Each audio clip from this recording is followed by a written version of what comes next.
On a journey through deep space, trapped in a war, two pirates fight the good fight, armed with only 6 strings and some pretty bitchin' beards. It's time for your weekly dose of pirate madness.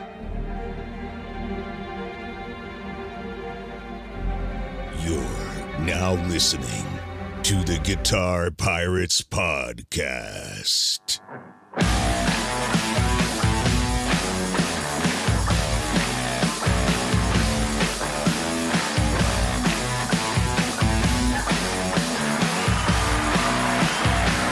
Trick or treat, everyone, and welcome to your Guitar Pirates Podcast, episode 31 on October 31st.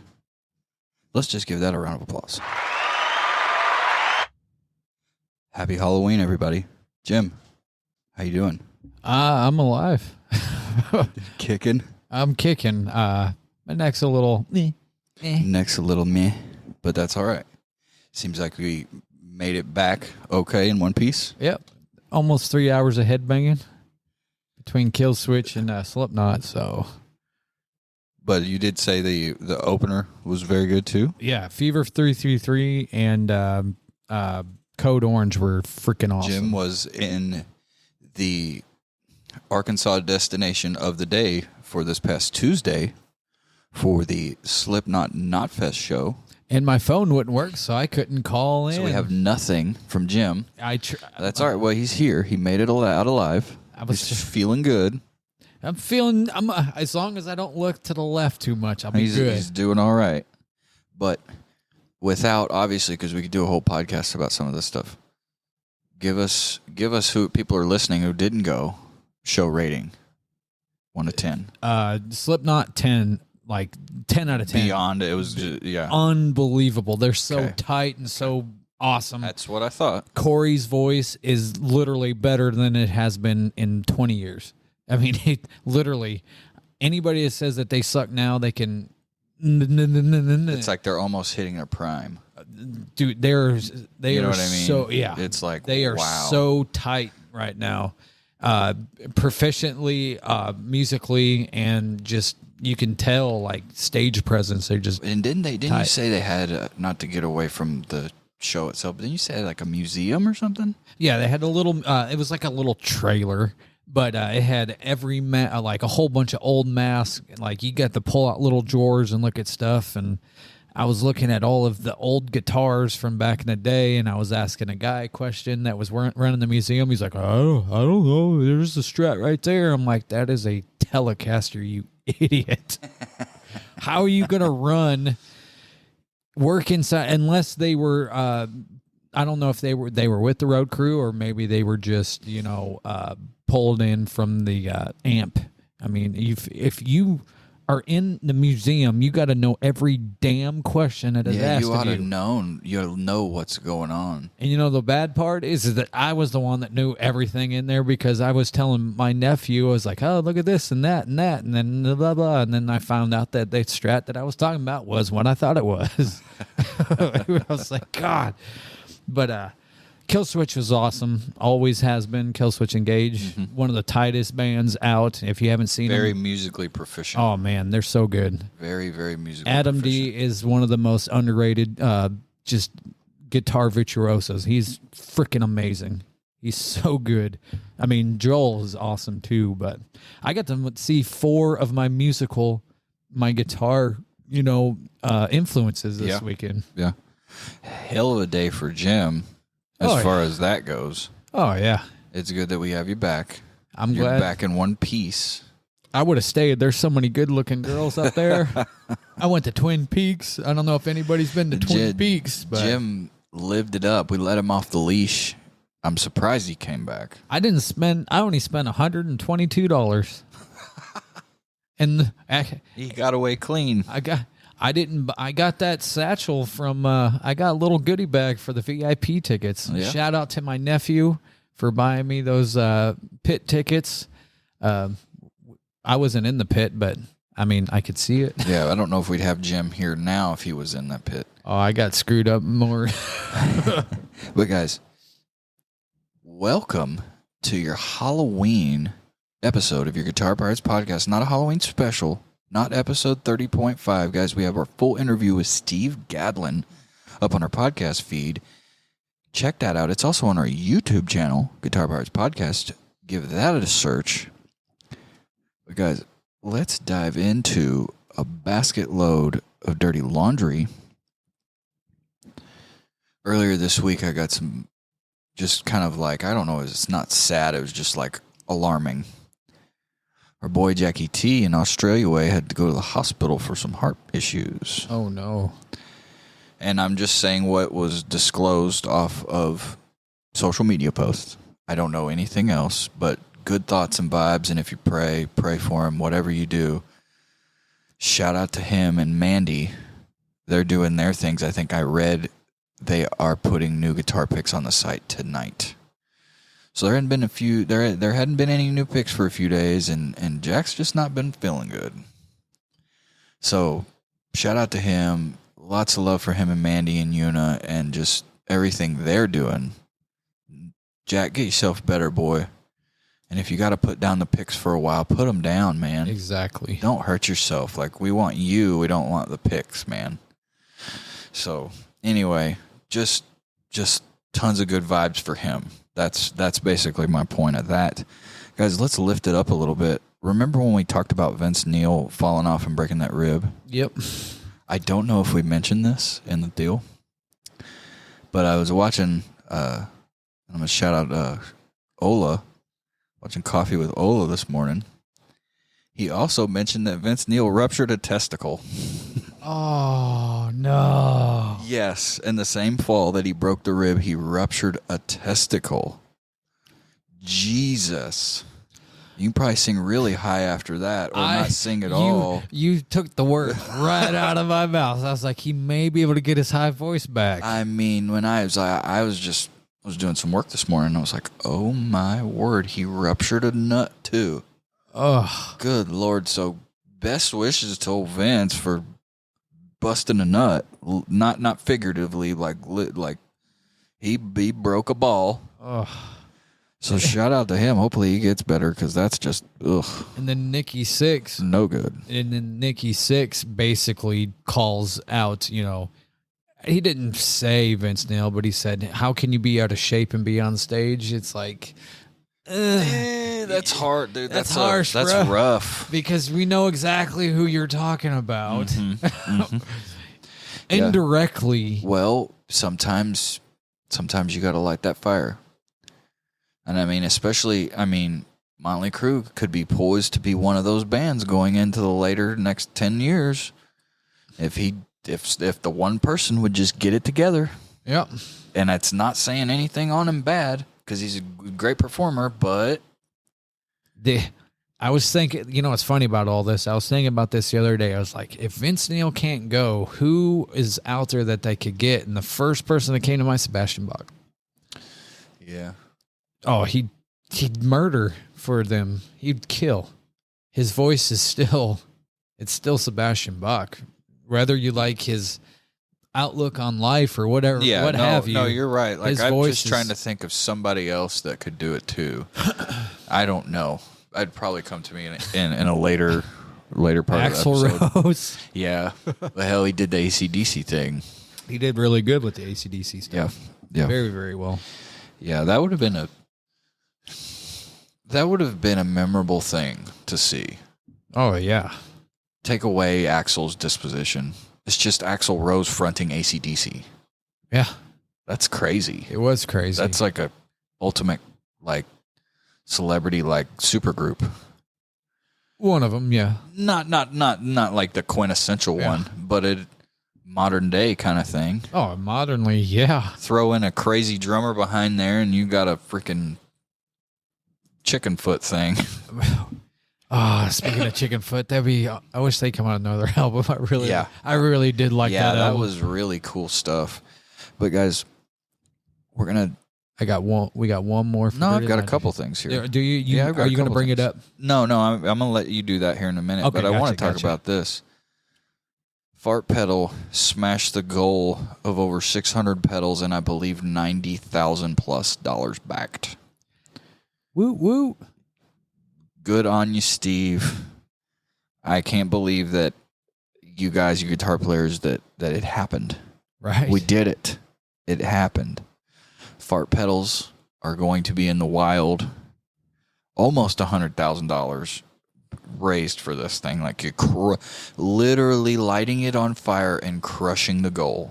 Yep. Like and taking it out to the trash. Like you crushed it. To eBay and Reverb near you. To eBay and Reverb, $500. $500, $600, $700. Yep. But man, very, very cool. Another little follow-up ski. Here's one little one here before we jump into the kind of big follow-up. Aussie and Lamy Hellraiser video is out. Which is awesome. Very, very cool. It's an animated video. Yes. Got to put it in a cool light, but I think they did really good with it for the Aussie Lamy Hellraiser like mashup deal. Very good timing with the release and everything. Oh, yeah. I know Aussie was wanting to get that done for Lamy as far as just, paying tribute to his friend because, I mean, there's so much of a connection there. Oh, it's insane. It's just insane.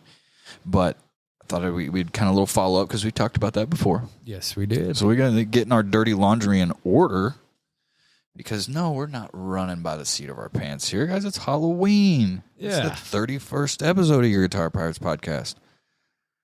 We're going to jump over to Jim. Jim, what'd you find out here? It surprised me a little bit this afternoon. So we were talking about Steel Panther with their new bassist. What was it? Razzle Dazzle. Thank you. Ricky Dazzle. Ricky I think his Dazzle. name. I like calling him Razzle Dazzle. So as they said that, from all the reports, it seemed like he was the bassist because they played the first show together. You figured, that's the guy, blah, blah, blah. Well, Mike Starr comes out, that's the lead singer, and says that they're still looking for a bassist. So what's going on here? Exactly. Did Razzle Dazzle not make the cut? Or if he's... Is he just floating? Just a hired hand? What's going on? Has he got to prove himself? Does he got to, what does he got to do? I mean, you have Lexi in there for damn near since the beginning, so it may be kind of like a Slipknot deal where you got to earn your stripes. Yeah, possibly. it might be, especially with those guys. I could see that being a sorority kind of thing, fraternity, whatever. Yeah. It's like you can not sorority. Right. It's like you can have the bass chops, but you got to have that personality on top of it to match. Yep. You got to have the matching 80s Van Halen, that I'm going to fuck your mom, grandma, and your daughter aura. Yeah, you got to be able to. That's what it reminds me of. You got to be able to bounce off a monster of Satchel. He is such a damn good guitar player. And they're all very, very talented in their very, own right. very much so. And it's cool what they do. And it's all satire, and people are like, they suck. They sing this. It's like that Mrs. Smith guitar player. Yeah. Don't really know, what's going on there, but we do know that it's a great guitar player dressed up like Miss Doubtfire. Yes. That's all I know. And it's awesome. She's awesome. Yeah, kind of like Max Sabbath. Yeah, exactly. That's the epic Halloween show we needed to be at. Oh, I know. We needed them fellers. Yeah, we need them. But the Slipknot show would have been great equally. I know. But Max Sabbath, kind of, that would be fun. Not going to lie. I got to see a lot of devil girls running around in their little gothic stuff, which I may not portray that on the outside, but on the inside, I'm oozing black. Oh, Jim, we let him off the leash, and he surprisingly found his way back home. With not buying a damn thing but overpriced, crappy IHOP. We won't get into that so we don't connotate anybody because we don't want to racially discriminate anybody by where they eat. No. I'm just That's an inside joke. I'm just literally have been mad since Wednesday morning that I had to spend what I spent on BS. I'm not happy about it. And then another person had to put a pen in my side and I unleashed. Well, let's get happy. Let's roll right through. We're kicking ass and taking names for your Halloween edition of your Guitar Pirates podcast, episode number 31 on October 31st. I'm going to make a quick little edit upload boomski so we can have it on tonight. But ladies and gentlemen, we're going to roll right into some This Day in Music. October 31st, happy birthday, Tom Paxton.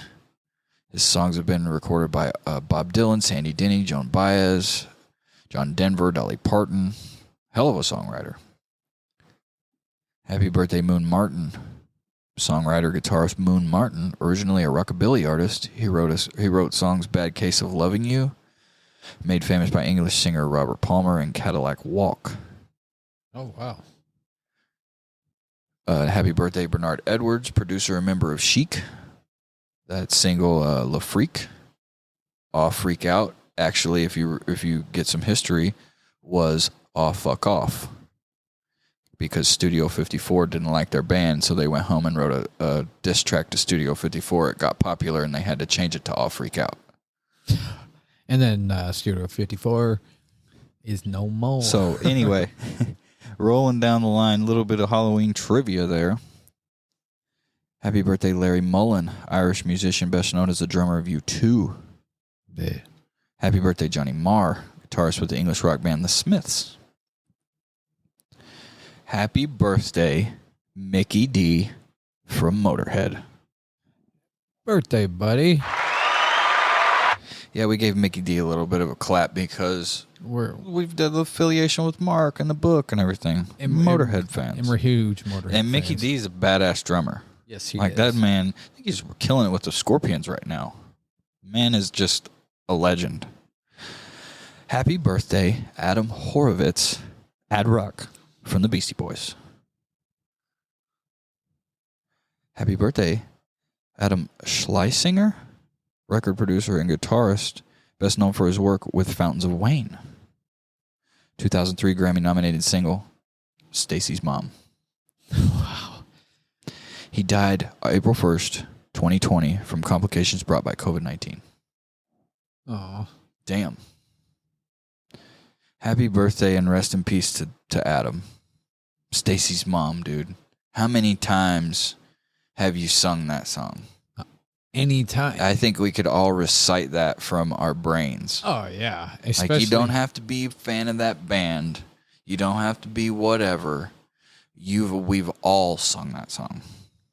Every person has a closet song that they don't let it out until you're in a big group, and then one person's like, yep, and it happens. And it just explodes. It happens, man.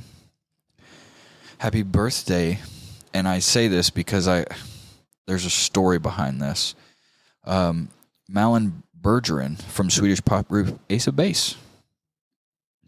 I think we all remember Ace of Base from way back in the roller rink days. Oh, yeah, Ace of Base. Here's the odd story, and I'll make it quick. A buddy of mine, Roy, is dealing with ALS, you know.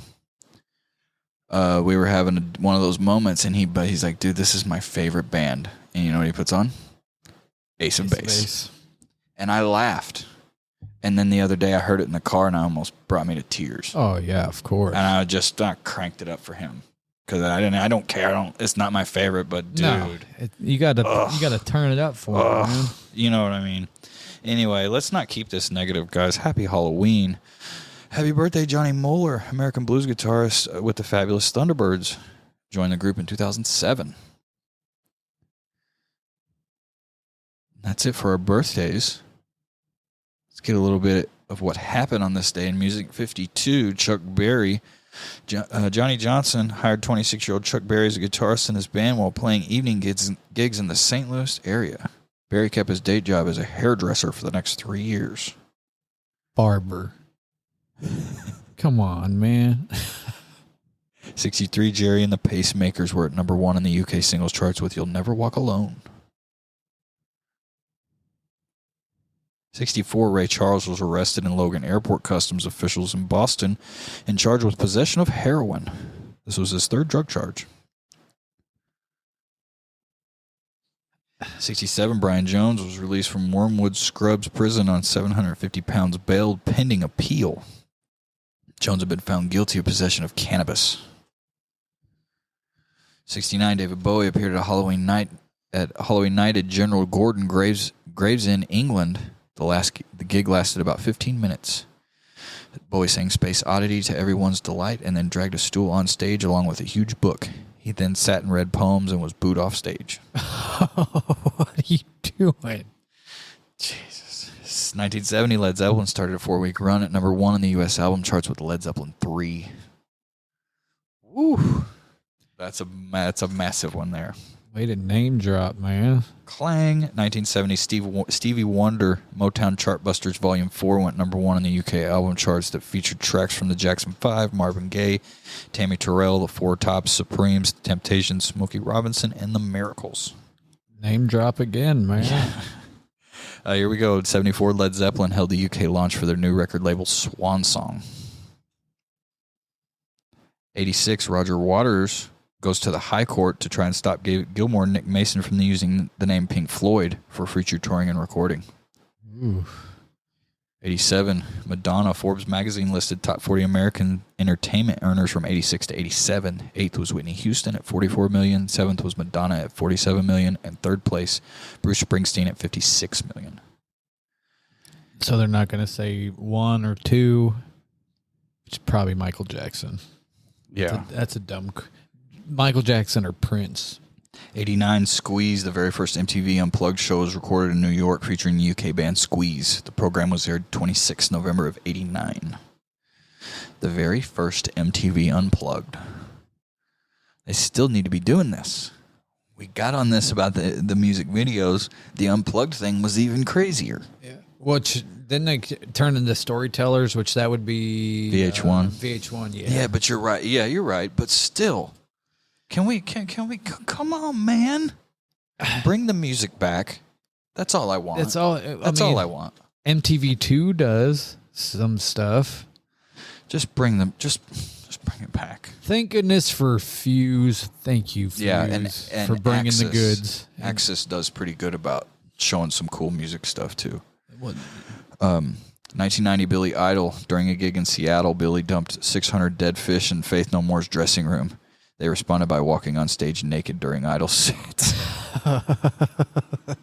That's the Halloween stuff we need. Yeah, boy. 1992, Boys to Men were number 1 in the UK singles charts with The End of the Road. Taken from the film Boomerang, the quartet from Philadelphia were Motown's biggest selling act for the 90s with 5 US number 1s.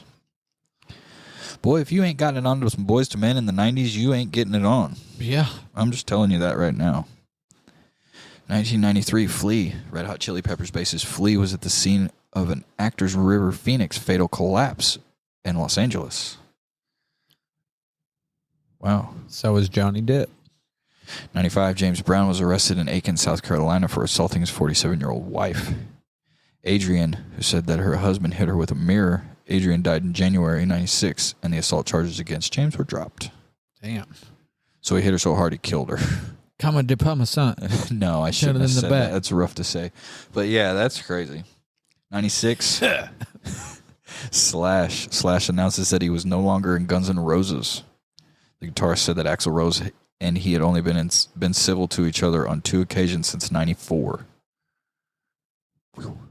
98, Cher. History was made with the UK top 5 singles charts. It was made up entirely of new entries. Alanis Morissette went at number 5, Culture Club at number 4, U2 at number 3, George Michael at number 2, and Cher with Believe at number 1. Can I tell a little quick story about Cher? So when that album came out, I wanted the N64. One of the kids we went to school with said, I'll trade you my N64 and all the good games for it for the Cher album. So the Cher album and the Bare Naked Ladies album, and I got my N64 for trading 2 albums, and Cher was one of them. Well, good on Cher. Do you good on you. believe in love after love? 2002, Bjork, the mother of pop star Bjork, ended a hunger strike she had staged to protest against plans for a U.S. company to build an aluminum smelter and hydroelectric power plant in the Icelandic wilderness. Wow. 2004, R. Kelly was kicked off a tour with Jay-Z a day after claiming he was attacked with pepper spray by a member of the rapper's entourage. Yee. 2007, Leona Lewis, 22-year-old X Factor winner, singer Leona Lewis, helped boost UK online music downloads to earn a record 1.7 million downloads in 1 week, making it the biggest week ever for download sales. This was in 2007. I'm sure that there's more. Oh, yeah. You know, but still, back then in 2007. Yeah. That's pretty cool. 2008, Amy Winehouse, a couple admitted supplying drugs, including cocaine and ecstasy, to singer Amy Winehouse, were warned that they faced a jail term as they appeared in Snaresbrook Crown Court, England. The charges related to a video footage which appeared to show Winehouse smoking a crack pipe. Which sucks because her voice is she was awesome, freaking amazing. She was a good, you know, she could play guitar and do stuff. Like she was awesome. I watched a live video from like 2009 or something. God. And I thought she was beautiful, but what do I know? Here we go. 2013, Marvin Gaye's family were taking legal action against Robin Thicke and Pharrell Williams for copyright infringement over their hit song Blurred Lines. The drums do sound pretty close. You take that, Alan Thicke's kid. Yes, that is Robin Thicke. Is Alan Thicke's kid. Yep. He does like a Masked Singer host now. My wife watches that show every once in a while. It's okay. But regardless, that is it for this day in music. Some good ones. This was a little long. We're running at about 30 minutes here. Guys, I want to thank you guys if you guys are out trick-or-treating tonight with your kids, or if you guys are starting off your week like a flock of electric tigers. What I like to call the Electric Tiger Coalition is all you listeners out there. You guys, thank you for downloading the show. Thank you for listening. If you guys are needing a little bit more of a fix, check out our interview, the Halloween Fartacular Spooktacular, brought to you by our friends at Meanbeard. We sit down with the fart pedal creator, Steve Gadlin. We go over the fart pedal. We talk a little bit about Shark Tank, and mostly we just talk about farts. Yes. Proper made farts, too. Like real deal Holyfield, like we're going to Warner Brothers and having them make our farts. Copyrighted farts. If you steal these Don't farts. steal your farts because he will send you a C&D really, really fast. Actually, no. Like I said, is like, please let this happen. Please let me see the news that you had to sue somebody for farts. Please. Okay, guys. What a wonderful this day in, and we are going to smash right in like a little kid is going to smash in his bag of candy tonight to a wonderful Gems Metal Minute.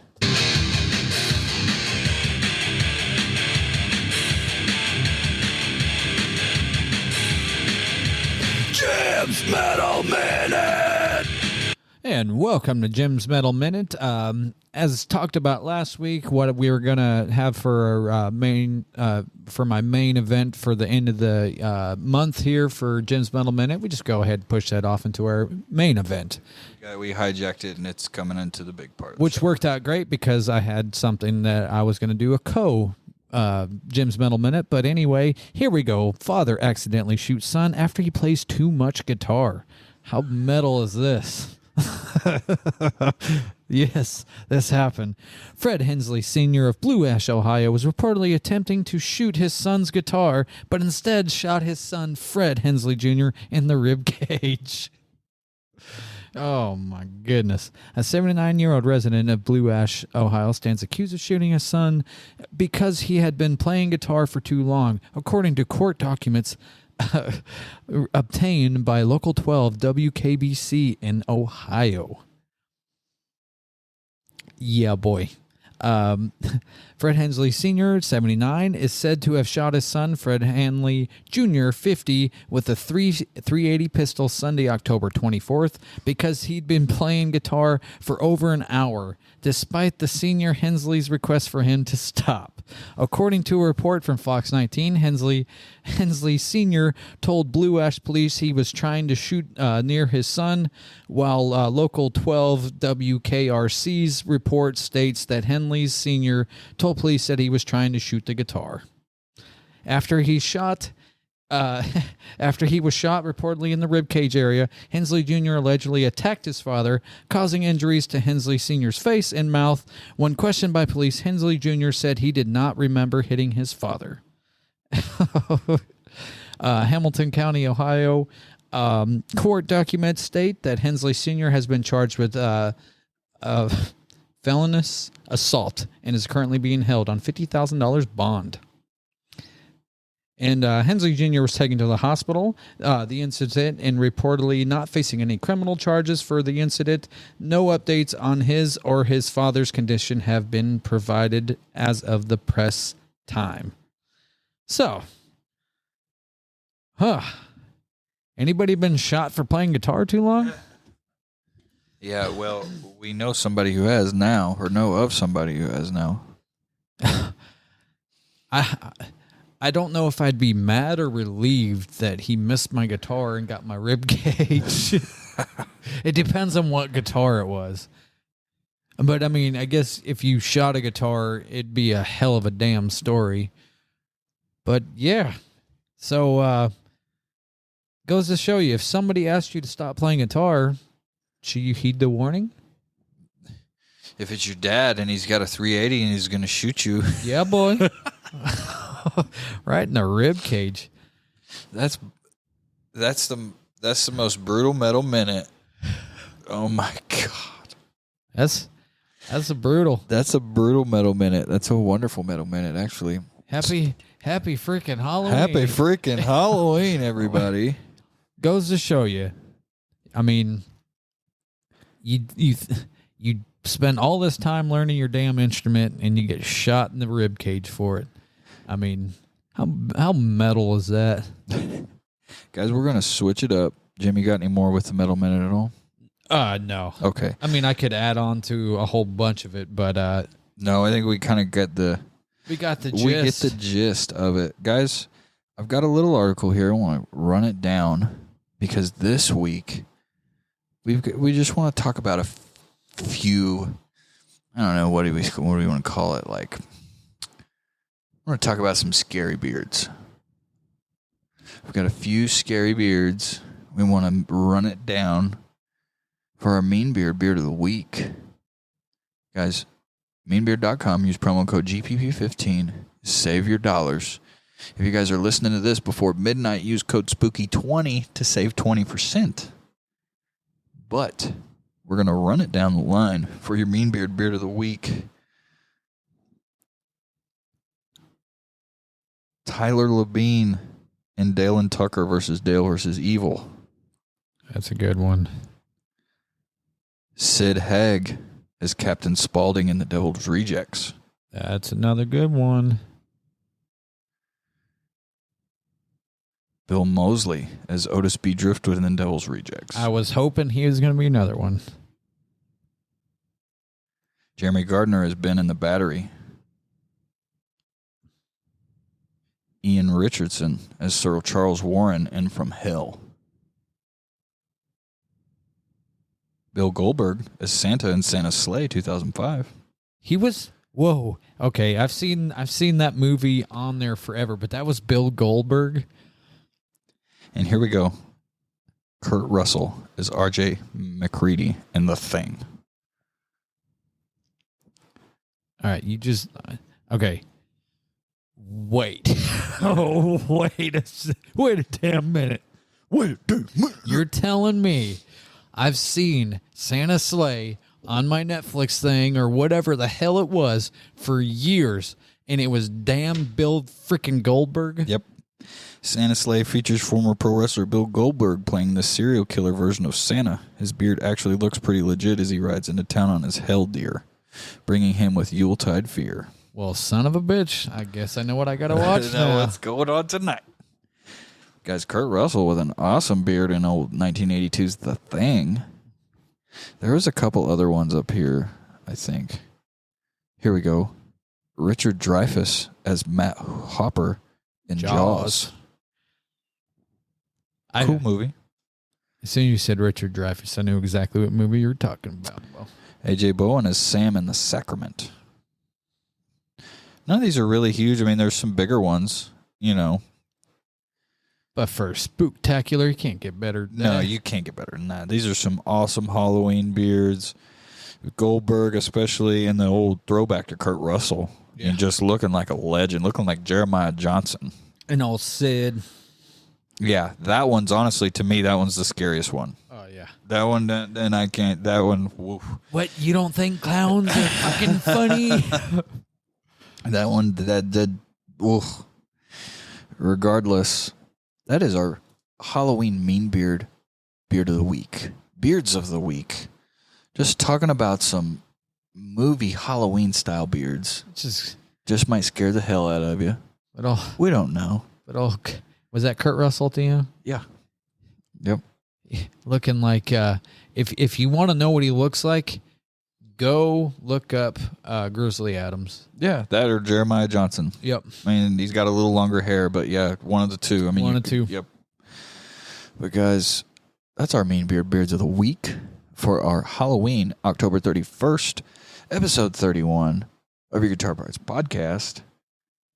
We're going to roll right in, smash into it like we're smashing through a pane of glass. This week's news. Jim, what do you got? Metallica to teach class on being a band. Yeah, I seen this commercial about this. Do you have it pulled up? I have something over here. You can help me out on this one. I have something here. Masterclass, the streaming platform where anyone can learn from the world's best across a wide range of subjects, today announced that Metallica will teach a class on being a band.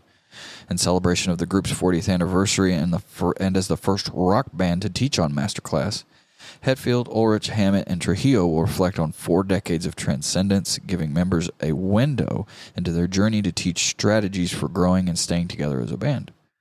Collaborating creatively and maintaining a unique and intimate relationship with a loyal legion of fans, Metallica's class is now available exclusively on Masterclass, where subscribers get an unlimited access to all 100-plus instructors with an annual membership. You know what the funny part about this is everybody talks crap about Lars Ulrich, and he's been like, all right, I'm going to show you what I do here. Like, I think it's time, though. Like, the Masterclass stuff, if you've not seen it, Santana's done one. There's been a few, like, photographers and filmmakers that have done one that I really like because they break down how they do movies. Like, Scorsese, I think, did one. So it's just really cool. Like, Masterclass is a legit, like, it's awesome. Scorsese, that'd be cool as freaking hell. If it's expensive to do it, but, like, it's worth it. You're going to learn so much, man. It's an investment in, like, entertainment and learning at the same time. So you get Enter Sadman and Master of Puppets will be 2 of the stuff. You get to you get to conception as a riff to its finished arrangement, complete with lyrics, solos, and moments of dynamic tension. Yep. It's crazy, cool, man. I think it's awesome. I think it's cool how they go into their... I think through the deal in the trailer, Hetfield was talking about how he does some of his lyrics. He just had dashes of how the beats in the song goes, and then he says he goes back to his one-liners and he tries to fit it, which blew my mind. Yeah. Because I was like, what? But yeah, like, it made so much sense. Of course. Because if you're a lyricist, too, your lyrics are probably flowing like guitar licks, you know? Well, it's kind of like the same going with Elton John. Elton John writes lyrics to them, or writes lyrics first and then writes the music to the lyrics. Yep. But that's way harder. And it's crazy, but if whatever works for you. And man, this masterclass seems very, very like. I wish they had a free trial. Oh yeah, because no I'd do the crap. free trial just to watch it. I wonder who will be next. Like if Zach Wild did do a masterclass. Now I think about it. Hell, we did a masterclass, Mean Beard masterclass. Head Yeah, on our boy. podcast feed. Head over to meanbeard.com or promo code GPV15. Not a shameful plug Not a at all. shameful plug at all, but this is our podcast, and we're going to plug any damn thing we need. Yeah. I mean that was a rough placement. And speaking of rough, if you head on over to smoothmyballs.com, use promo code PIRATES, save yourself 15%. You guys, no need to scare off your lady friends or your man friends, whatever way you swing, with a rough set of nuts. Trust me, Smooth them bad boys. and I'm telling you, if you trim those bad boys up with your trimmer that you have now, and you're like, man, these feel weird, and it's all itchy, and it just makes it feels. It's because your trimmer that you have now is made for your face, and possibly it's made for your hair. It's not made for your junk, specially made for your junk, like the guys over at Smooth My Balls. Use promo code PIRATES and save yourself some dollars. But yes, the Metallica masterclass. What a just 2021 thing to have happen. Yeah. You know what I mean? And it's like, and it's exciting to think, in the future, is like, who else can do this? They're going to get Dave Mustaine, which that would be a good one. The Santana one would be great. The Santana one would be great. Metallica. And Rick Nielsen would be cool. Oh, from yeah. Cheap Trick. Very eccentric guitar player. Kenny Wayne Shepherd. Just Dave Grohl. The Foo Fighters. Foo Fighters would be great. Because you have two of the best drummers in rock history. The Stones, if they could ever keep it together. Yeah. Which I don't think they'd ever do that. But if Metallica does it, you never know. Tony Iommi. Yes. Oh, my God. Please. Buddy Guy, yeah. Get these legends before these legends are because we gone. have the technology to keep these dudes alive forever. Yeah.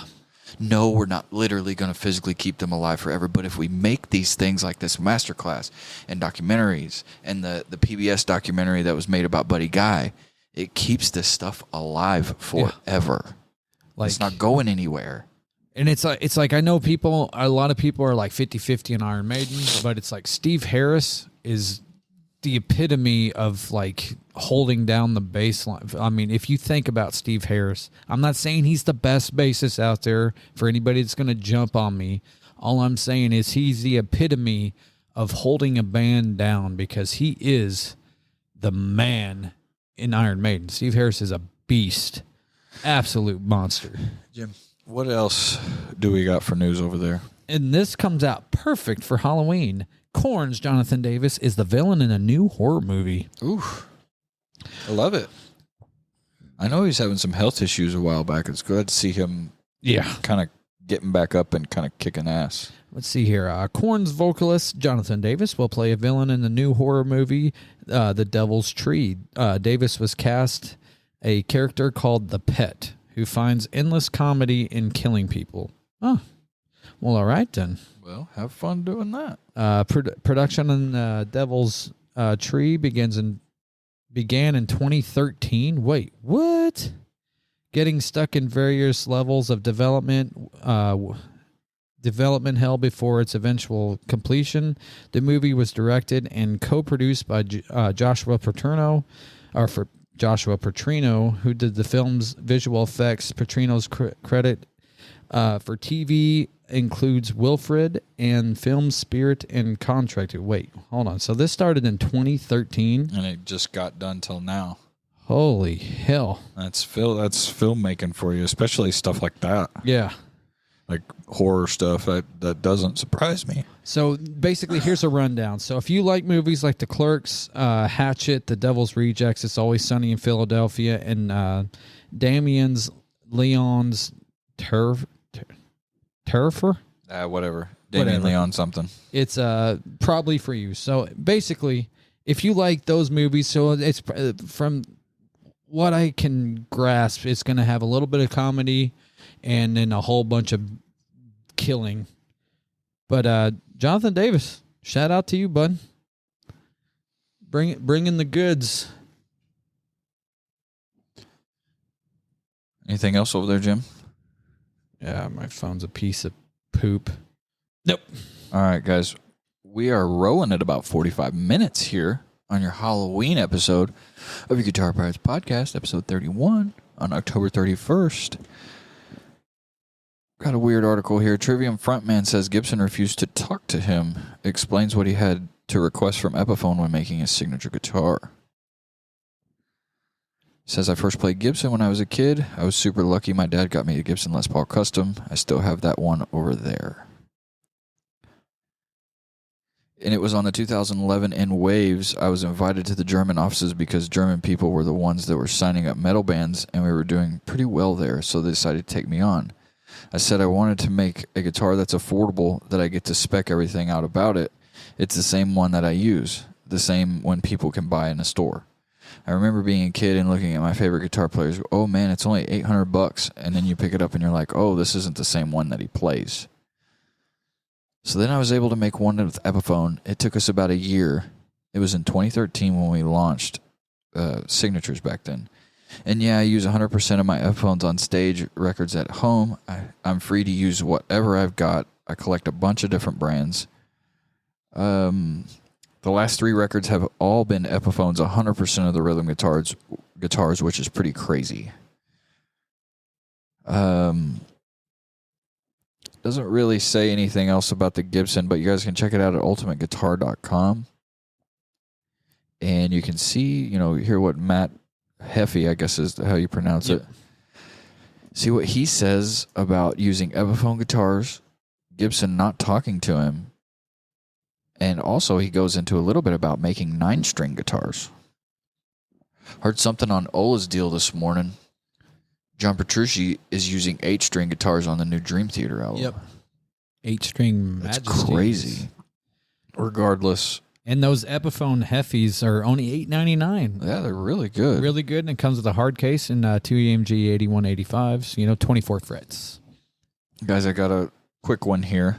A little quote from an article from musicradar.com from an old Boosty Collins deal. It says, Boosty Collins on James Brown in the State of Bass. He told me one time, son, y'all the greatest band in the world, but you just can't play.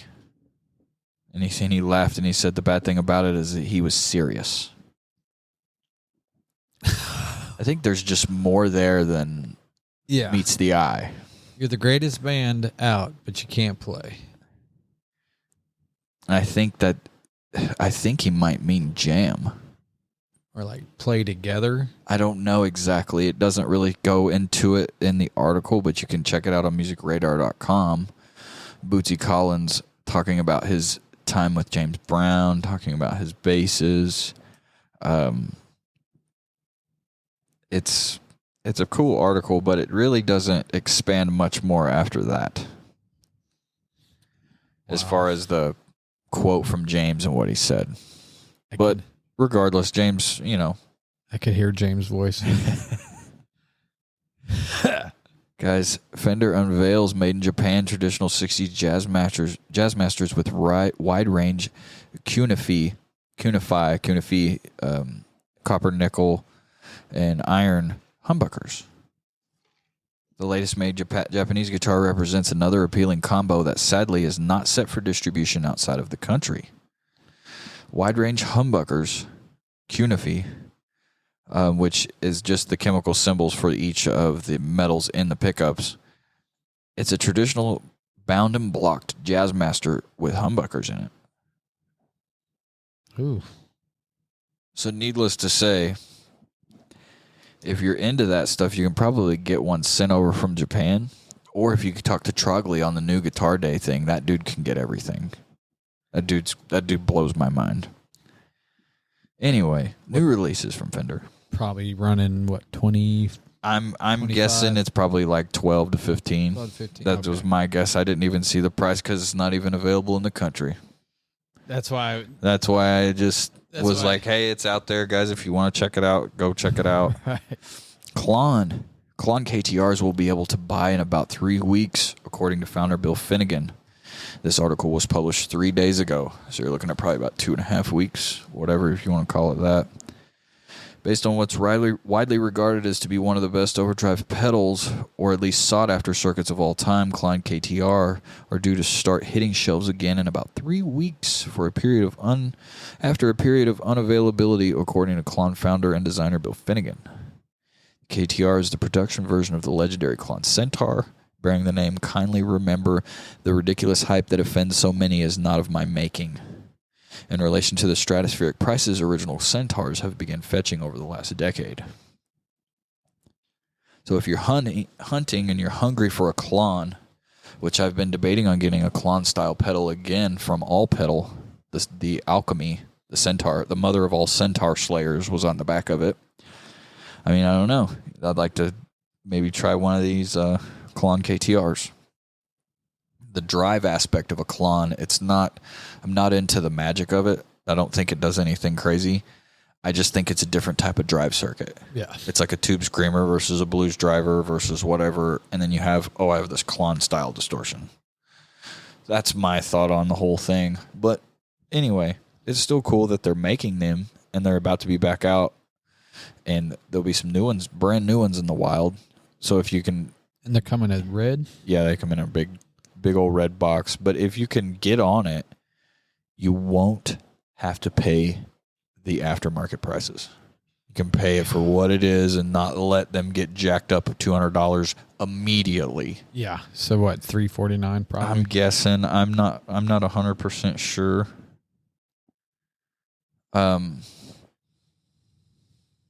Here we go. Some were selling them between like 700 and 600 pounds. The KTR, designed to be attainable at similar price to the original, was launched at around $300, with some sellers now achieving more than double that price. It's probably going to be like $300, $350, I imagine. And that's okay. Boutique drives, boutique fuzzes. I paid $350 for that Boss Fuzz Face. That's true. I paid $200 for the Atreides. You got to pay premium prices for premium stuff. And Klons, those kind of like that, like real Klons, you can't just go out and buy every day. Nope. So Especially, if that's your thing, you know. Yeah, especially with their circuit board. Yeah, that circuit is pretty crazy. But we're gonna keep rolling. We're damn near at an hour, guys. If you guys are out trick-or-treating, or if you're just enjoying the week, thank you for sticking around and strapping in. Dave Grohl says he overheard Kurt Cobain talking about kicking him out of Nirvana. Gist of the thing was Cobain. Dave heard Novoselic and Cobain on a plane ride talking about, we need another drummer, and it was Kurt. Time goes by. Dave goes up to Kurt and says, "What the hell?" And basically, they backtracked and just kept Grohl. Wow. And there was rumors that the dude that they wanted to bring in, the guy that Kurt liked, there was some sort of conspiracy behind it. So, be that as it may, we won't touch it too much. No. Because still, regardless, it would be crazy to Dave Grohl not be in Nirvana. Does it say what year that was, possibly? Because that'll tell us what album cycle it was.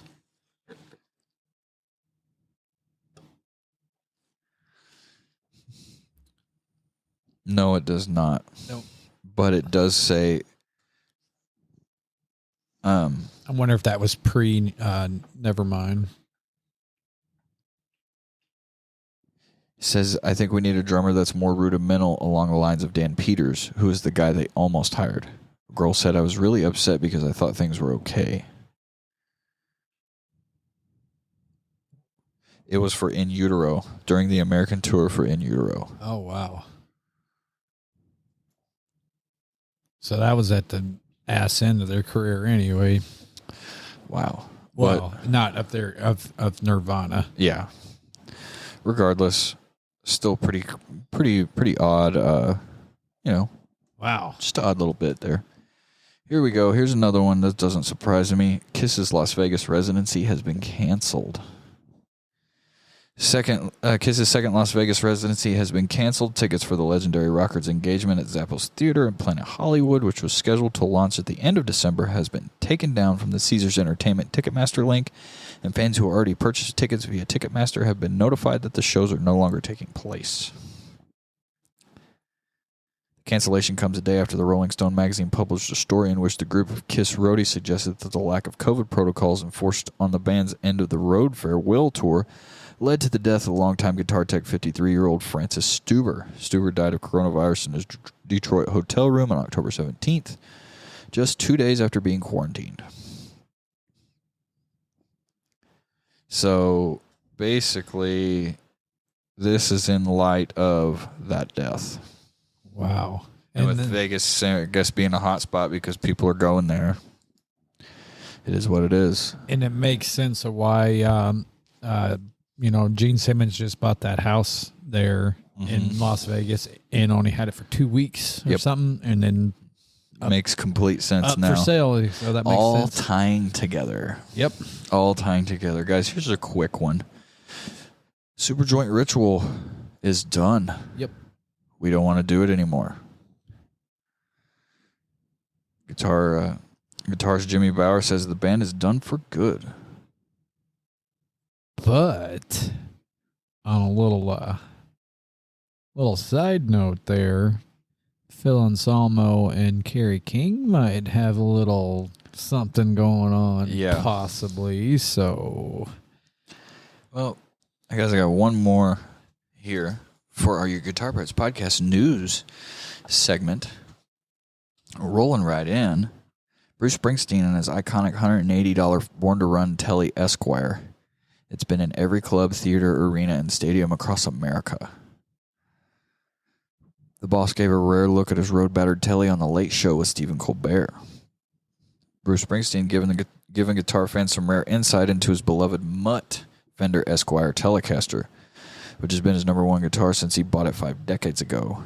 During a recent appearance on the show with Stephen Colbert, promoting Renegades, co-authored with Barack Obama, Springsteen took the opportunity to talk about the treasured Telly that famously graces the cover of his masterpiece album, Born to Run. Quote, I've played this guitar for 50 years. I bought it when I was 22 years old for $185 on Highway 34, I think, in Belmar, New Jersey, from a great guitar man named Phil Patello, and I've had it ever since. It's kind of a mutt, he says. It's made up of 2 different guitars, but this guitar has been in every club, theater, arena, and stadium across America. Colbert asks, it's not the only guitar you play in concert, though, right? What does it feel like when you go from another guitar to this one? To which Springsteen answered, well, this feels like my arm. If I have this guitar, it's like I don't have anything on. It became an extension of my body. Anything else I pick up, it's a guitar. But I don't play it much on stage these days because I sort of put it out to pasture. It's done so much good work for me. Springsteen's Mutt is made from an Esquire neck and a Swamp Ash Telecaster body, which has reportedly undergone many modifications prior to Springsteen purchasing the instrument. According to Fender, the guitar was previously owned by a record company and was reportedly loaded with 4 pickups, designed to be plugged direct into a studio desk in order to enable session guitarists to earn 4 times their fee by performing 4 different sounding guitar tracks on a song. We've seen something like that before. Yeah. Where they're taking advantage of that. Regardless, not the biggest Springsteen fan, but I'm a Telecaster fan, and I'm a music fan and a rock and roll fan. Yeah. So that Telecaster's legendary. How long until we see it on Christie's? I don't know. Probably Bruce seems like one of those guys. He's going to have to leave this earth before we see it on Christie's. And I don't blame him one. No. That's the Born to Run Telly. Yeah. I mean, it should be in the Rock and Roll Hall of that's Fame. a Rock and Roll Hall of Fame piece, living and breathing. Regardless, legendary Telecaster. $185, and now it's worth $500,000. Probably 500 times what it was worth whenever he got it. But guys, that is it for your news segment for your Guitar Prize podcast, episode 31 on October 31st. Wonderful Halloween episode. But guys, this isn't a fart pedal, but we are getting a little bit gassy. Little itchy. Little itchy guys. It's your Gear Acquisition Syndrome for your Guitar Parts Podcast, episode 31. Jim, what have you conjured up this week? Oh, Dean ML Custom Shop Viking by Mart Per Guitars. Oh, it's your standard Dean specs. You know, it's gonna have your 24 3/4 inch scale, 22 jumbo frets, everything you'd want in an ML. But that is one bad bitch. Yes. If you could see the picture of The this custom thing. shop stuff going on there for sure. It's got rivets going around. It's got metal. It's got everything It's like you would a want. metal binding and rivets and like, wow. Just think of a It looks like a Viking warship. It looks like a movie prop, right. you know, and that's not downgrading it at all. I'm just saying, like, it looks like a movie prop, I mean, like that Trogley's monster guitar we're going to talk about later. getting in to like Yeah. some of the details. Yeah, that dude, that It- looks really good. It looks like a Viking warship. So it's basically what it is, and it is bad to the bone. All the same Dean scale stuff, all the normal stuff we've all everything- talked about yeah, I've talked about a million Deans. 1,000 times. But is it custom shop Dean though? It is a ML Custom Shop Dean. That's what. Okay. But it's by Mart Per Guitars, which Okay. Probably custom ordered from them through Dean, I guess. throw out a price that you'd think. 2,200. Damn, right, almost right on the money. I seen it whenever you pointed it. You son of a bitch. I've seen it when you pointed it at me. $2,191.44, $182.62 shipping. So just under. It's a pre-order, so you can make an order offer, but this is a pre-order. So estimated ship date is January 9th, 2022. Ooh. So it's still, the paint's still drying on that bad boy. So you know what really makes me mad is I have enough assets and guitars to sell to get one, or I can get my truck that I want to get. So It's like, what do you do? what do I do? The truck that's shaped like a guitar. Oh man, it's tough because I'm selling the herd, people. I'm so gassy for, like, I'm gonna re-up my Dean collection, and you know, there's only gonna be a few survivors that are not Deans. And one is my beloved Jim Rutelli. I will never get rid of. That is my beloved baby. I love that. That was my Christmas bonus, or Jim's Appreciation Day. A little bit of everything that little day. bit everything day. And I love that damn guitar. And the only other one that's going to stay is my Strat Telly. Everything else is that is not a Dean is possibly up for sale, and that includes my Wild Audio. What else you gassing over for over there? You got anything else? The only other thing that I was looking at is somebody sent me a Stealth Dean V. Oh, I seen that. Which is we all know that. Yeah, which is EMG 8185. It ain't like that right there. No. I mean, that No. one's $800. So you can buy them brand new, $899, sub $1,000. But this one is this one gets my my rocks hard. Well, I've got a couple here. Ain't too bad. I've got one here dealing with a Halloween theme here. We got a super rare Tender mini Stratocaster from the 1970s. Yes, I said Tender, not Fender. And if you look, that logo looks suspiciously like a Fender logo without the dash and the F. Oh, snap. You know, lawsuit era stuff. They've had a Tender Les Paul I had at one time. It was a mini Les Paul. I bought it for $40 and sold it for $240. So there you go. Should have kept it because it's worth more than that. Right. But has a trem system, has 3 pickups, has a selector switch. I mean, you can see how big it is. It's not big at all. Yeah. It's not a 3/4 guitar. It's like a piccolo guitar. I don't really know. But it's mini. It's a mini. It's a super rare 1970s Tender Japanese mini Strat. Guitar's in great shape considering its age, but only has some scratches in the body or the head. Electronics work normally, no problem. I cannot find any defects on the guitar, but please consider the age of the guitar and used. In quotes, I found a little crack in the pick guard. See the last pick. I added one more pick of the pick guard. Of course, it fits this guitar. Oh, I added one more pick guard that fits the guitar. See the second pick from the end. Scale is 50 centimeters. Total length is 88 centimeters. It says it in centimeters.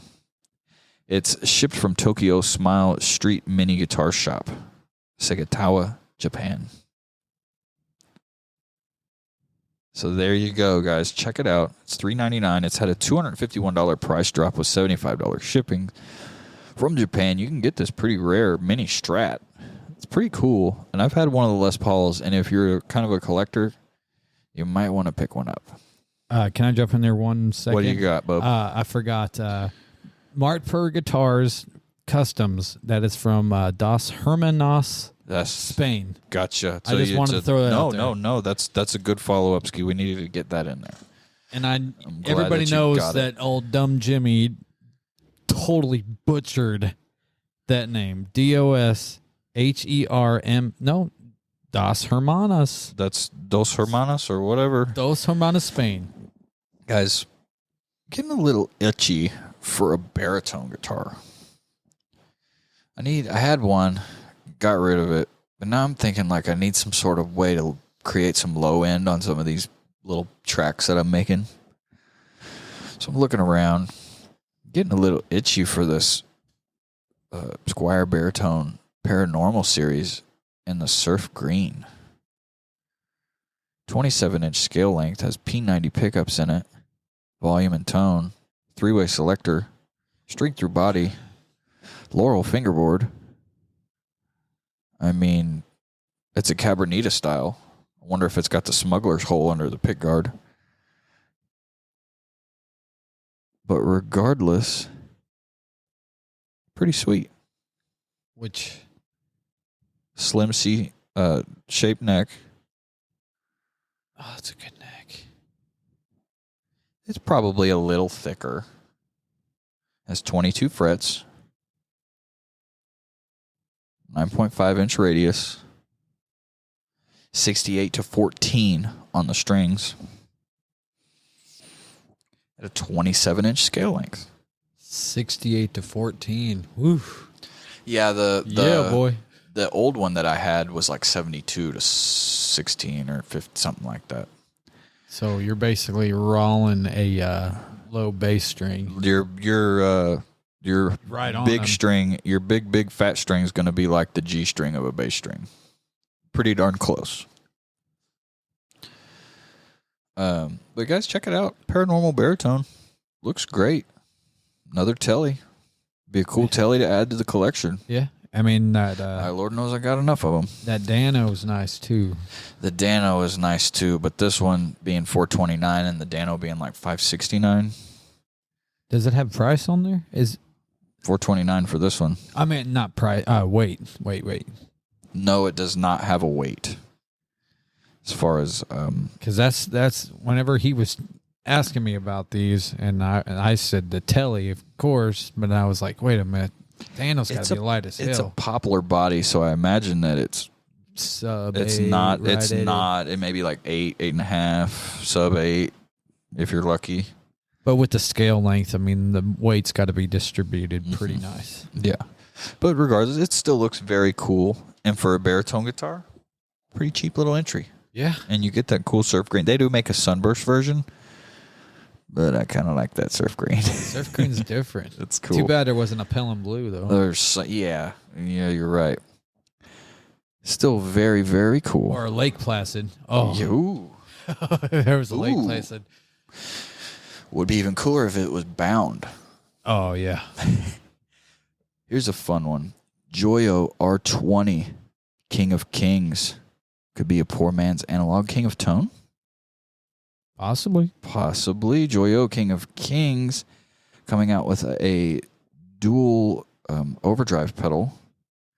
The name suggests that the King of Kings could be a clone of a boutique analog man King of Tone version 4. The much coveted King of Tone version 4 pedal has currently had a multi-year waiting list and prices on the secondhand market that are reaching well above the original cost.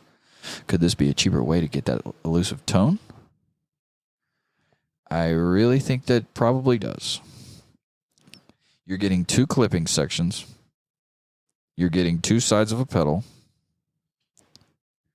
Volume, gain, tone. I mean, I'd be very interested to try this. Price appears to be roughly £75 or €75, I believe. And it'd be like $100, $100, 80, 90, 95, probably $99, I'm guessing. Being for G.a.s. It's Joyo. It's Joyo. It's not G.a.s. If it was G.a.s, no offense, Josh Scott, it'd probably be $200, if not more. They're pretty premium over there, but they make great stuff. $102.63. Well, there we go. So I imagine probably at $99. Yep. Pretty cool release from Joyo, made in the same R series cases as the Bastion that we have. You know, those kind of really nice Joyo big block metal cases that have the light at the butt end of them. Which I love that. It's a pretty cool little tube screamer. It rolls. It gives you. To me, it was an idea of being like, what do you want, and what sounds best. And the 808 sounds best with my, my Bandit, and the tube screamer sounds best with the Marshall. With being able to sculpt the tones, Yeah. It definitely makes it a little versatile. Yeah. The swath and the paintbrush palette of it is very broad. And the blues driver, and it's an awesome pedal. It's very cool. So Joyo makes good stuff, so that's why I'm very interested to try this. I will definitely be wanting to scoop one of these up. Especially if it's aiming at being that Analog Man thing. Right? Everybody goes crazy for that stuff. And multi-year waiting list for these pedals? That's crazy. It just blows my gourd. Regardless. I don't have the patience to wait. No, hell no. It sucks waiting 2 days on a shipment. Guys, we're going to roll right in. That is our gear acquisition syndrome, guys. We're going to roll right in to your main event for your Halloween edition for your Guitar Prize podcast, where we are going to discuss a little bit of some history, and we're going to discuss a little bit of guitar stuff. But first, if you guys haven't seen it, I can make this one quick. Guys, if you haven't seen it on YouTube, Trogley's Monster Caster. Jim, what do you think about that?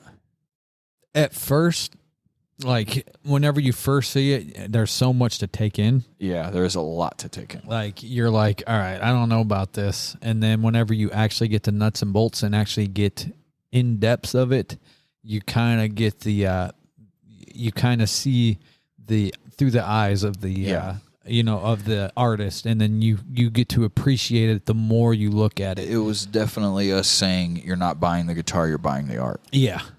That's not a diss on the guitar. It's playable art. You know what blows my mind about it, guys? If you check it out, it's on YouTube. It's a Squier. Yeah. It blows my mind. Yeah. It looks great. It literally looks like a monster. I mean, hell, the damn thing has teeth on it. Has teeth, has a tongue. Has eyeballs. And the pickups are freaking Zombie covered. I don't know. It's like, I don't know. It says the tone isn't affected, but it's still a cool piece. Of guitar. I would at this point guitar. I don't know history, but like guitar. I don't know. The guitar social media. I don't know. I guess you want to say that. So basically, what he did is he just took the covers off the pickups. It's what I'm guessing, and just done up the plastic pieces. There's no way he could. I mean, I wouldn't think he would do that. I don't think he covered up those magnets. He might have painted them like very like lightly, but I don't think he. I don't know. We don't know exactly. I don't know, but check it out. Trogley's Monster Caster, his Halloween episode. He had a little Jared James Nichols and Agoofish run in at the beginning.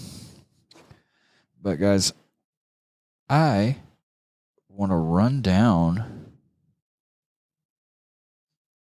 some top 5 Halloween songs. Just something that I've kind of just thrown together. Which? It'll be interesting. Jim probably tell me no. No, it's kind of like this. It's like he didn't tell me about that, but I already know what I would pick for the number one, so it doesn't matter. It was just kind of thrown together. Today has been a very, very odd day. Yeah. To say the least. If you guys can hear fans in the background, I apologize. The water heater exploded this morning, and it was not good. No. It was not good. It was literally walking in water all morning and carpet ripping, and it wasn't fun. But guys, top 5 Halloween songs. I'm going to go with number 1, Thriller. I'm not going to disagree, but it's a subject for everybody. Exactly. You know, it's opinion. It's definitely a top 5. You know what I mean? Okay, here's my other one. Number 2, Monster Mash. See, that's where I would go. 1A, 1B. Yeah. That's what I was thinking. Here's the next one, number 3. The Munsters theme. Yeah. I'll go there. I love it. Number 4, Screamin' Jay Hawkins, Spell on You. Yeah, I'm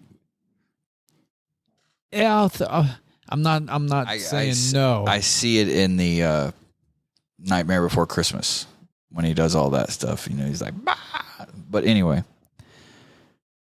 number 5, and this is just me throwing it together. Oh yeah, guys. If you guys hit us up on Instagram and let us know your 5 favorite Halloween. Exactly. songs. This is his favorite. This is just subjective here.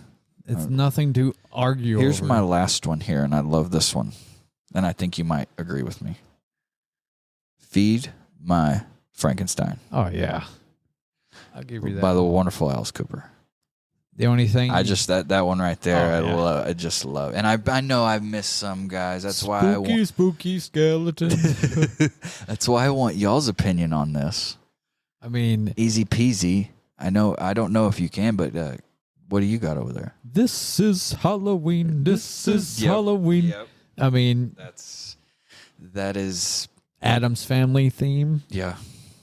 But I mean, it's like, What it would be remiss to not talk about Hellraiser. oh yeah, Hellraiser would be a good one. I mean, we obviously love the Motorhead version, but it's like after you get past Thriller and Monster Mash, it's a toss up. yeah, If those two aren't 1 or 2 or 2 or 1, like Yeah.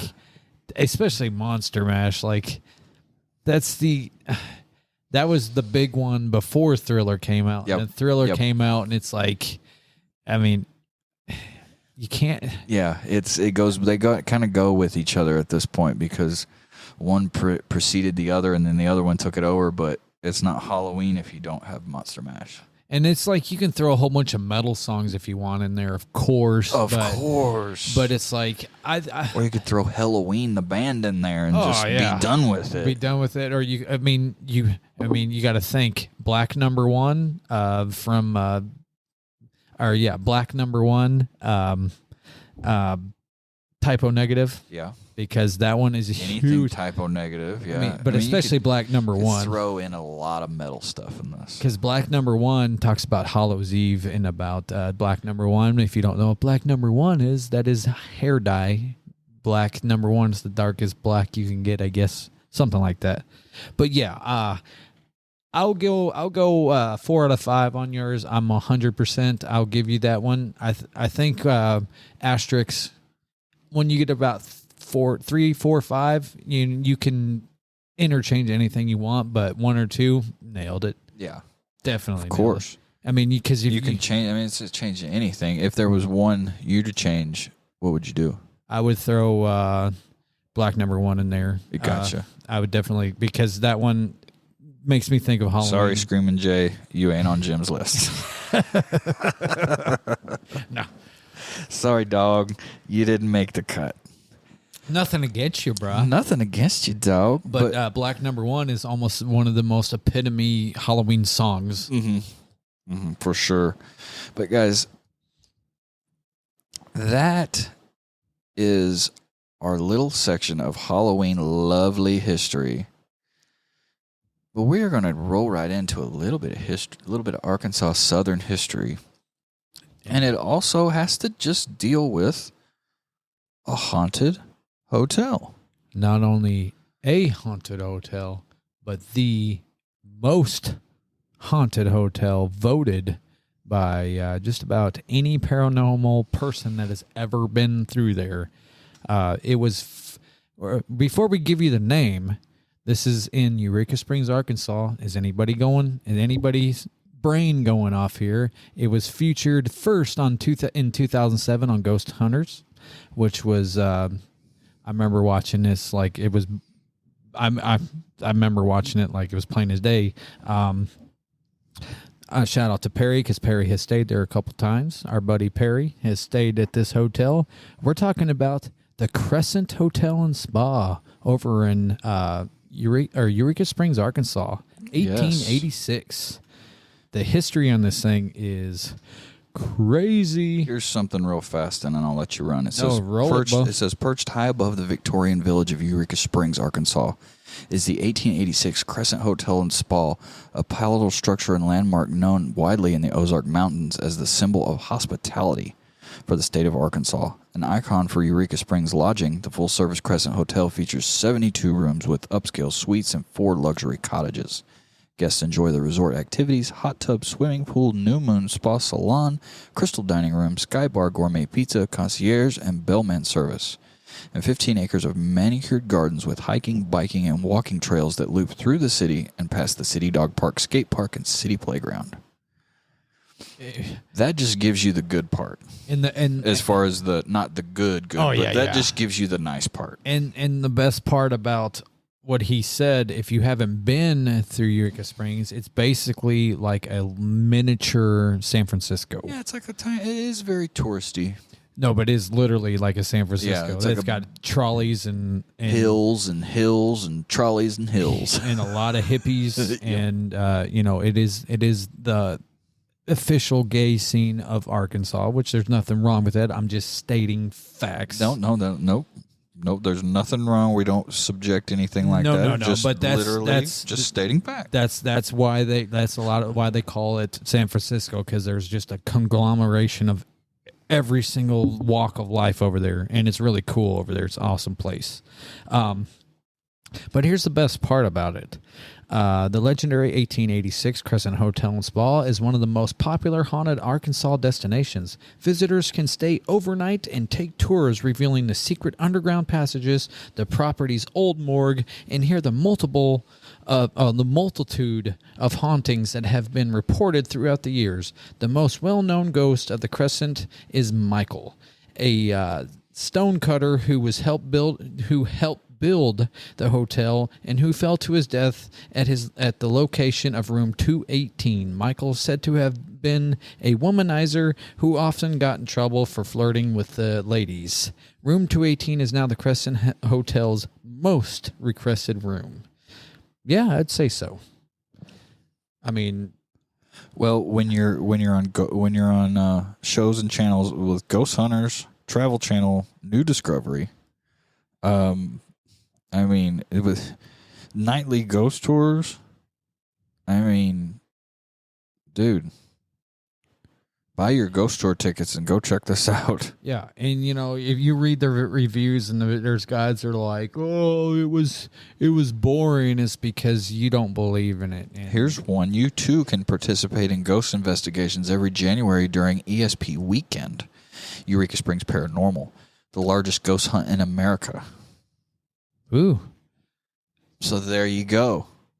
The pirates. That's even deeper than what I thought was going to happen there. So the pirates will be heading to Eureka Springs in January. The pirates will be going to Eureka Springs Paranormal weekend, because we just might have to check this out. Walk-in man, or we're going to walk in men, and we're going to walk out. Itty bitty baby boys. I'm not going back to that place again. I just want to get fat and sassy and eat lots of sweet. Yeah, don't want nothing like. Don't want to do this again. I don't want to do that again. I have been to this hotel. I've seen it. I've been there twice. The first time I went was in 1997. Oof. And there used to be a cat that was claimed to have been 100 years old.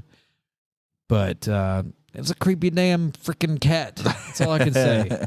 But you got to think, back in 1997, they've done a little work to that bad boy. But we walked down the 7th floor, and I'm not going to shit you anything. The 7th floor literally waved. It was like walking down a wave, and it felt really weird. And the ballroom was closed up, but the ballroom was kind of creepy. But that's neither here or there. But another paranormal guest of the hotel is Dr. John Fremont Ellis, former hotel physician, dressed in a top hat and fine clothing. He has been seen on the staircase from the 2nd floor to the lobby, and smoke from Ellis's tobacco pipe is sometimes smelled near the elevator. But they're missing one more. Like, I don't understand why they didn't finish up with this one. There was actually there used to be a girls' school back in the day after there was a morgue, or vice versa, one of the two. Mm-hmm. Well, that's where the 7th floor came in when I was talking about. Well, she either jumped or fell to her death from the 7th floor, and that was another one that's one of the most famous of the ghosts that has died there. And I don't know why they didn't put it there. Do we need to go to the Crescent and do a podcast? Oh, it'd be freaking awesome. Do we just need to just get a room and just do it in the room? It'd be fucking kick-ass. And just say, like, hey, we're in Eureka Springs. We're like, we need to figure something out here. We need to get in touch with the Crescent and see what we can do. We need to get 2 rooms because, speaking of what we just talked about, they're going to be like, oh, you guys stay in the same room. We'll have to get to. We're not rubbing our beards. We're not tangling our beards together like they do in Avatar, guys. Right. Seriously, that does not happen. But, guys. No, that would be freaking awesome. That would be awesome. Especially, that would be cool. I mean, you're not getting room 218. No, you'd have to do that years out. I guarantee you'd have to do it years out. Or at least months and months. You'd have to get really, really lucky. Yeah. You'd get really lucky. I mean, I don't necessarily say that I mean, I'm a scaredy little bitch as it is. So, but yeah, you get me pretty freaked out, and I'll be like, but it just depends. This is my favorite saying: the more you feel alive, or when you are scared, that's the most alive you feel. And a lot of people don't understand that. It's like, think about it. Whenever you're scared to death, and you come out alive on that relief that you have on top of that is like, ooh, yep. I'm alive. Exactly. It's the most alive you feel. But guys, that's kind of getting close to rounding things up. Yeah, I mean, there's a whole bunch more Arkansas stuff that we could do the Crescent Hotel, but guys, you would be remiss to not check that out. No, the Crescent Hotel. If you guys are not from Arkansas or don't know anything about it, get on the Google Fi and just check it out. Check out Eureka Springs and check out the Crescent Hotel. Yeah, because there's some very cool history and lineage there. Yeah. And scary stuff, too, if you really want to get into it. Hell, they do America's largest ghost hunt. Yeah. I mean, that's insane. There's a lot of folklore around Arkansas with scary stuff. I've seen a lot of unexplained things. I do personally believe in the paranormal world, but you either do or you don't, or you are unsure. Guys, thank you guys for sticking around for a wonderful episode 31. Been a hell of an episode, Jim. Yeah, good one. Great show today. Great show, guys. I got one last little thing, guys. We are at 98 followers on Instagram. We are so close to cracking that 100 follower mark. Come on. Small steps, but still, we couldn't do this without you guys. So thank you. Seriously, meanbeard.com, promo code GPP15, smoothmyballs.com, promo code Pirates. Hit up Midnight's Haberdashery for a custom hat order. Guys, shout out to TJ Hodder for doing, our Mean Beard brother, podcast brother, for doing all sorts of Halloween fun this year. He did a rendition of The Raven from Edgar Allan Poe. He's been just going off onto the scary story murder stuff, deep diving into something he never thought he'd do, but he's doing pretty good at it. So shout out to him, TJ. You're killing it, brother. But thank you all of our electric tigers tuning into the show this week. Don't forget our fart pedal fartacular spooktacular, brought to you by Meanbeard, episode 30.5.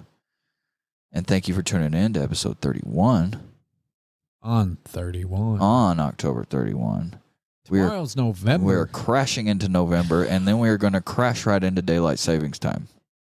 Yep, next Saturday. So get ready to get a little early, so we don't have to do this in the dark. Guys, as always, it's been wonderful.